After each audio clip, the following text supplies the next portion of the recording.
Hello guys, welcome back to my channel. ఇక ఈ రోజు మన ప్రోమో షీలా తలుపు తెరవగానే ట్యాంకర్ వస్తాడు. ట్యాంకర్ ని చూసి ఇదేంటి ఎవరు అని అంటూ షీలా అడగానే అదేంటి డార్లింగ్ అలా అంటున్నావు అని అంటూ ఉంటే, నీకు నేను డార్లింగ్ అంటే చెప్పు అని అంటూ ఉంటే, అదేంటి నువ్వు నా గర్ల్ ఫ్రెండ్, నీ బాయ్ ఫ్రెండ్ కదా, కావాలంటే చూడు అని అంటూ ఉంటాడు ట్యాంకర్. దాంతో ఓ అవునా, కానీ నేను అడిగేది పోండి అని అంటూ ఉంటుంది. దాంతో ఇక ఎందుకు డియర్ అని అనగానే, నాకు నచ్చిన మీ కొట్టేది, మీ బట్టతల ఏది అని అంటూ చెబుతూ ఉంటాను. దాంతో ఇక మీ పౌడర్తో మొత్తం నేను నలుగుతాను ఇక్కడ, మీ పౌడర్తో మొత్తం కప్పేసారు వచ్చిపోండి అని అంటూ ఉంటే, పర్లేదులే నీకు అదే నచ్చితే ఇంకేం కావాలి, ఇక రూమ్ లోకి వెళ్ళిన తర్వాత నీకు నచ్చినట్టుగానే ఉండాలి అని అంటూ ఉంటాడు ట్యాంకర్. దాంతో ఇక అవునా అని అంటూ ఉంటే బుగ్గలు గిలుతూ ఉంటాడు, చిలిపి అని అనుకుంటూ తోస్తూ ఉంటుంది. ఇక దాంతో ఇంతకీ నీ పేరేంటి అని అంటూ ఉంటే, ఇక అప్పల్ రాజు అని అంటూ ఉంటాడు. దాంతో అయితే నేను ముద్దుగా ఆ పి అని పిలుస్తాను అని అంటూ ఉంటుంది. దాంతో ఇక నువ్వు ఎలా పిలిచినా నాకేంటి, ఏం పర్లేదు అని అంటూ ఉంటే ఇక సైగ చేస్తూ ఉంటాడు శంకర్, లోపలికి తీసుకెళ్ళమని చెప్పి. అన్ని ఇక్కడైనా పద లోపలికి వెళ్దాం అని అంటూ షీలా తీసుకుని వెళ్తూ ఉంటుంది. ఇక మంచి మ్యూజిక్ వేస్తారు. మ్యూజిక్ లో తాతయ్య ఇంకొక అమ్మాయి తోటి, అలాగే ట్యాంకర్ ఇంకొక అమ్మాయి షీలా తోటి డాన్స్ చేస్తూ ఉంటారు వేరే వేరే గదిలో.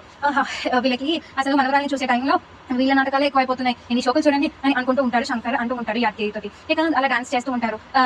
ఇక వాళ్ళందరూ ఇద్దరు జోడీస్ వాళ్ళ రూమ్ లో రొమాన్స్ చేసుకుంటూ ఉంటారు. అదంతా వీడియో రూపంలో మొత్తం రికార్డింగ్ జరుగుతూ ఉంటుంది. శంకర్ వీడియో రికార్డ్ చేస్తూ ఉంటాడు. దాంతో మనకి కావాల్సిన వీడియో వచ్చేసినట్టుంది. మనం ఇంకా ఇన్స్పెక్టర్ కి కాల్ చేద్దామని అంటూ కాల్ చేస్తూ ఉంటాడు శంకర్. ఇక ఇన్స్పెక్టర్ ని కాల్ చేసి, హలో మ్యామ్ మీరు వచ్చే టైం అయింది అని అంటూ ఉంటే, ఇన్స్పెక్టర్ ఇలా చెప్తూ ఉంటుంది, దిగుతున్నా, అందుకే వేడి వేడి కాఫీ తాగి 5 minutes లో వస్తున్నాను అని అంటూ ఫోన్ కట్ చేసేస్తుంది. దాంతో ఇక ఇన్స్పెక్టర్ కూడా వచ్చేస్తుంది. రాకేష్ రావడం ఒకటే ఆలస్యం అని అనగానే, రావడం ఆలస్యం కాల్ వచ్చేసారి చూడని అంటూ ఉంటే కాల్ చూస్తూ ఉంటాడు రాకేష్. నెక్స్ట్ చూద్దాం. అలాగే ఏసీ కావాలన్నా కానీ తప్పకుండా కమెంట్ చేయండి, సబ్స్క్రైబ్ చేయడం మర్చిపోండి.